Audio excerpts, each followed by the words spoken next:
사과대추 나무 앞에 왔습니다. 이 사과대추 나무 가지치기 한 다음에 지금 이제 봄에 돼서의 모습인데요. 다른 분들도 지금 다들 싹 나오고 계시죠. 저도 지금 이렇게 이제 새순들이 막 나오고 있습니다. 새순들이 지금 이제 한참 나오고 있고, 이제 순치기를 해줘야 될 시기가 좀씩 오고 있는데, 좀 살펴보죠 한번. 대추나무는 조금 다시 한번 좀 간결하게 좀 정리해서 설명드리면, 대추나무는 뭐 사과대추나무, 복조대추 뭐 여러가지들이 이제 있잖아요.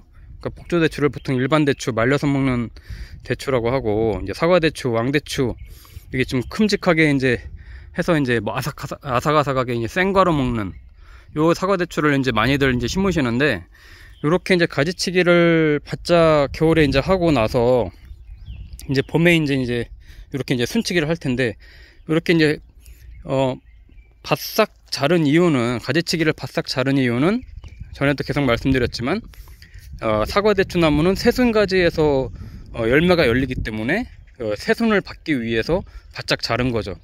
그러니까 굳이 여러 가지 그 가지들을 놔둘 필요가 없는 거죠, 굳이.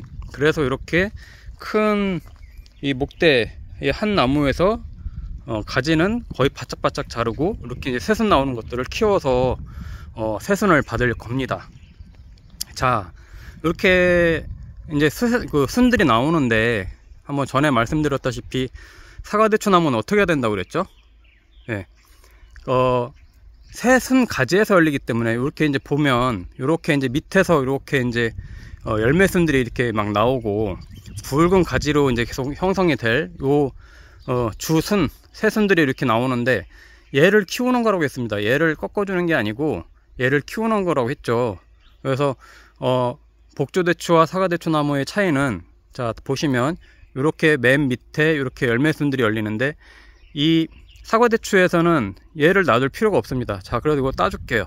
이거 한번 시범적으로 한번 해볼게요. 얘는 좀 어느 정도 조금 자라서 이 순치기를 가늠할 수 있을 정도는 됐으니까, 이렇게 밑에서 열리는 요 열매순, 얘네는 다 따준다고 했습니다. 이렇게 싹둑싹둑, 예, 싹둑싹둑 다 떼준다. 이렇게 요것도 떼주고 요것도 떼주고.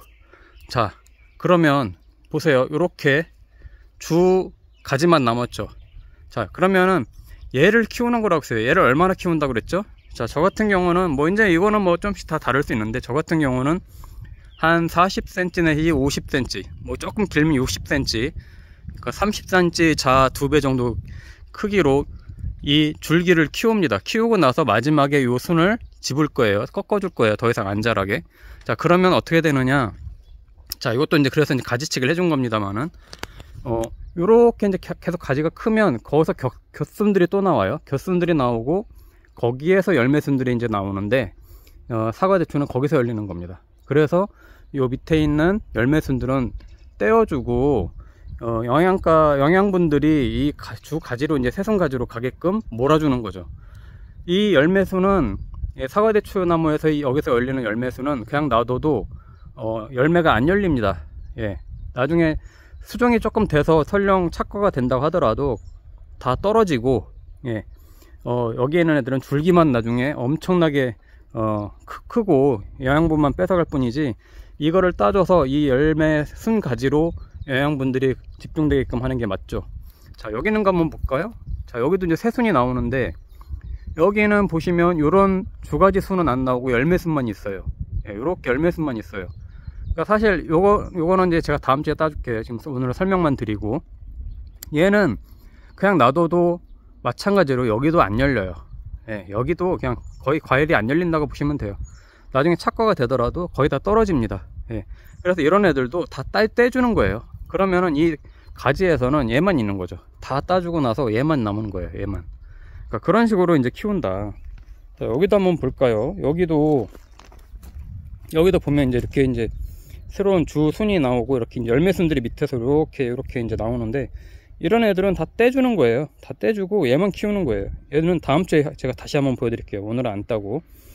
그렇게 해서 새 가지를 받는 겁니다. 여기 이제 자른 흔적이잖아요. 얘가, 예, 이렇게 이제 가지를 여기서 자른 거잖아요. 이런 순을 받아서 또 키우는 겁니다. 이렇게 키우면 여기까지 한 50cm, 60cm까지 키우면 겹순들이 계속해서 나오는데 보통 한 5개 나와요. 겹가지들이. 거기에서 이제 열매순들이 생기는데 거기에서 주렁주렁 대추가 열리게 됩니다.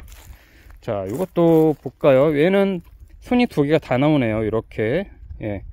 자, 여기서 저 같은 경우는 뭐 다음 주 좀 더 지켜봐야겠지만 얘는 이제 얘는 순을 없앨 거예요. 예, 얘는 순을 없애고 얘를 키울 거거든요.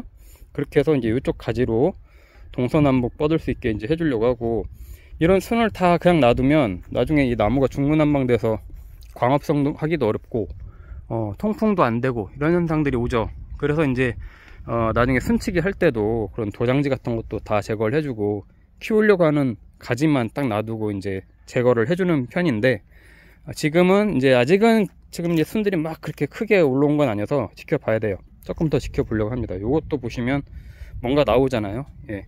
그러니까 이런 애들은 아직은 판단하기가 조금 어려우니까 조금 더 지켜봐야 되고, 이렇게 가지치기를 하고 나면 다 나옵니다. 어디선가 순이 나와요. 예, 여기서도 이렇게 또 나오려고 하죠. 예, 이렇게 다 나와요. 그러니까 가지를 이렇게 가지치기를 겨울에 바짝바짝 했다고 해서 아니 어디서 그럼 그 대추를 열리게 한다는 거야? 라고 의문이 생기지만, 결국은 이렇게 다 봄이 되면 다 새순이 나온다. 어디선가 다 나와요. 예, 새순이 나와요. 그러니까 이런 걸 이제 키우는 거죠. 동서남북 해서 이제 키워서 여기에서 이제 올해 1년 내내 한번 또 보여드리겠습니다만은, 이 앙상했던 가지가 어마어마하게 풍성해질 겁니다. 예, 어마어마하게 풍성해져서 나무가 이제 나중에 열매가 열리면 휘청거릴 정도인데, 그래서 이제 저 같은 경우 이렇게 이제 지주대를 이렇게 해준 거거든요. 요거 안 해주면 정말 이 태풍 불 때 뭐 휘청휘청 합니다. 나무가 잘못하면 꺾어지기도 하고요. 그래서 지주대를 세워서 묶어주기도 하고 이렇게 쓰러지지 않게 이렇게 해주고 있는데, 요거 나무 한 그루에서도 엄청난 양이 열릴 수 있어요. 자, 뒷뜰에 있는 또 다른 사과대추나무 한번 보러 갈게요. 자, 여기도 이제 사과대추나무가 이렇게 제가 한 그루를 키우고 있는데, 여기도 이제 가지치기를 해줬고 새순들이 나오고 있어요. 이렇게 나오고 있어요. 여기도 보면 주 가지가 나오는 것도 있고 열매순만 나오는 것도 있고, 이런 거 아직 판단이 안 되죠. 이런 거는 좀 더 커야 됩니다. 다음 주나 다다음 주 정도 되면 뭐 한 5cm 정도 크면 이제 바로 순치기를 할 수 있을 정도의 판단이 될 정도의 이제 순이 될 텐데, 어느 순을 키울 거냐는 이제 보시면서 판단하면 돼요. 왜? 이렇게 이제 끝에 나오는 애가 잘 크면 끝에 나오는 애를 키우겠지만, 그게 아니라 가면 이렇게 첫 번째 나오는 순에서 이게 튼실하게 나오면 얘를 키울 수도 있겠죠. 예, 그거는 그때 가서 선택하면 되고, 뭐 방향에 따라서는 2개 다 받을 수 있고, 얘를 뭐 이쪽으로 받고 얘는 이쪽으로 받으면 서로 겹치지 않게 받을 수 있으니까 그렇게 할 수도 있는 거죠. 자, 그래서 사과대추나무 순치는 방법 간단하게 알려드렸고, 그럼 복조대추는 어떻게 하느냐? 복조대추는 거꾸로 이렇게 나오잖아요. 요 주순을 꺾어줘요. 복조대추는 이 밑에 열매순을 키우는 겁니다. 예.